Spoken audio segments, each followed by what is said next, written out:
Oi pessoal, tudo bem? Então, no vídeo de hoje eu pretendo trabalhar com vocês ainda a Era Vargas, só que agora é o governo constitucional que foi de 1934 até 1937, quando Getúlio Vargas deu o golpe nele mesmo e instaurou o Estado Novo, que foi uma ditadura varguista. Bom, como sempre eu tentei separar para vocês as principais características do período, eu espero que ajude vocês nos estudos e que vocês gostem, então vamos comigo!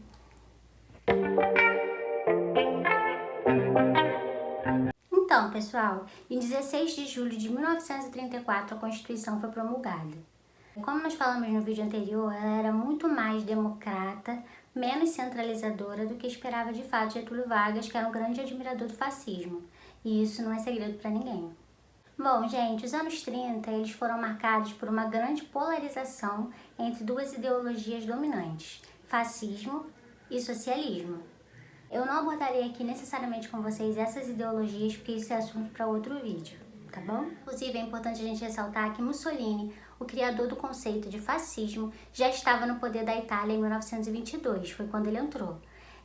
Em 1927, Stalin entrou no poder na União Soviética, na União Socialista Soviética, que é a atual Rússia, e Hitler entrou em 1933 na Alemanha e instaurou o nazifascismo, ou seja, nós entendemos porque o mundo estava tão polarizado, além de outras grandes ditaduras que foram instauradas dentro do mundo. Bom, gente, como nós sabemos, o Brasil está inserido num globo e, naturalmente, essas ideias fascistas e socialistas também tiveram sua influência dentro do território brasileiro.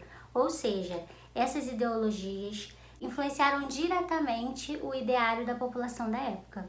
Além disso, o restabelecimento de uma ordem legal com a promulgação da Constituição de 1934 também incentivou a participação populacional na política. Sendo assim, surgiram duas organizações políticas não partidárias que foram muito expressivas no território nacional. Criada no seio da Revolução Constitucionalista de 1932 e voltada para a ideologia da direita, nós tivemos a Ação Integralista Brasileira. Em contrapartida, por outro lado, mais voltado para a ideologia da esquerda, nós tivemos a criação da organização da Aliança Nacional Libertadora. Agora, quais eram as principais características dessas duas organizações? Bom, gente, a Ação Integralista Brasileira ela era uma adepta ao fascismo, era anticomunista, antiliberal, corporativista, ultranacionalista. Inclusive, o tema defendido pela Ação Integralista Brasileira era Deus, Pátria e Família. Isso lembra alguma coisa para vocês? É importante a gente pensar que essa organização era fascista.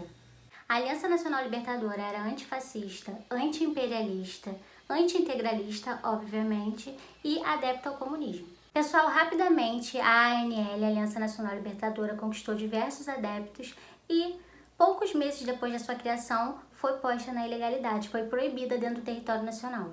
O que, com certeza, não foi uma coincidência, já que o nosso presidente era um grande adepto ao fascismo, o que a ANL era completamente contra e repudiava. E aí fica então o questionamento.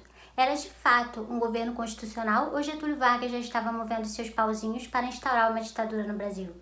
Na clandestinidade, a Aliança Nacional Libertadora começou a organizar um movimento armado que objetivava tirar Getúlio Vargas do poder e instaurar um governo popular no Brasil. Inclusive, o líder desse movimento que estava sendo pensado é um nome bastante conhecido por nós atualmente, Luiz Carlos Prestes, que foi um dos principais líderes do movimento tenentista da Primeira República.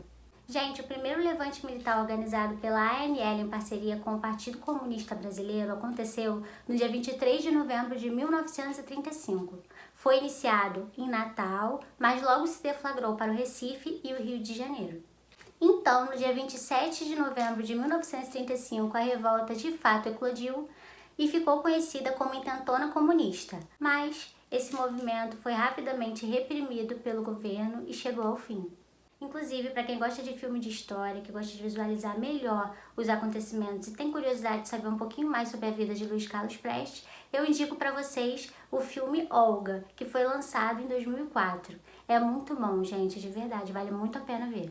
Depois da rebelião, principalmente, todos aqueles considerados comunistas ou inimigos do regime passaram a sofrer forte repressão por parte do governo. É importante a gente ressaltar, mais uma vez, que o governo constitucional ele já era repressor em si, mas depois da intentona comunista, essa repressão aumentou muito. A ditadura varguista já estava bastante escancarada, já que não existia mais liberdade de expressão e todas as pessoas que pensavam diferente do governo eram torturadas. O clima político no Brasil estava intenso e Getúlio Vargas queria se manter no poder, obviamente. E considerando também que ele já não possuía mais o apoio do Congresso, Getúlio Vargas começou a organizar o seu golpe ditatorial. Além disso, o Congresso começou a aprovar diversas leis que diminuíam o seu poder e aumentavam a do Executivo. Ou seja, Getúlio Vargas estava se tornando cada vez mais poderoso e livre para reprimir todos aqueles que pensassem diferente dele. Também, afirmando que o Brasil estava vivendo em um momento de emergência nacional devido à ameaça comunista, Getúlio Vargas decretou o estado de sítio e prolongou ao máximo essa situação. Tá bom, Laísa, mas o que era o estado de sítio? Os poderes legislativo e judiciário eram suspensos para poder facilitar o Estado nas suas medidas repressivas. E, no dia 10 de novembro de 1937, o Congresso Nacional foi cercado pelas tropas policiais e Getúlio Vargas instaurou o chamado Estado Novo. O regime mudou, tornou-se uma ditadura, mas Getúlio Vargas se manteve no poder executivo, ou seja, como ele desejava, ele continuou sendo o presidente do Brasil. Contudo, nós precisamos também ressaltar que a instauração do Estado Novo no Brasil não foi um desdobramento natural da Revolução de 1930, já que ela foi democrática e liberal, e Getúlio Vargas, na verdade, estava naquele momento instaurando uma ditadura no Brasil, o oposto do que defendeu a Revolução de 1930. Inclusive, vários aliados da Revolução que pôs fim à Primeira República se tornaram marginalizados aos olhos do governo de Vargas.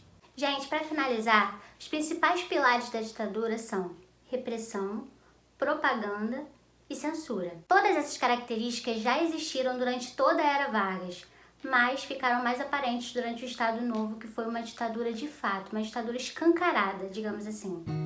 É isso, pessoal! A aula chegou ao fim. Eu espero que vocês tenham gostado. No próximo vídeo nós abordaremos o Estado Novo de fato.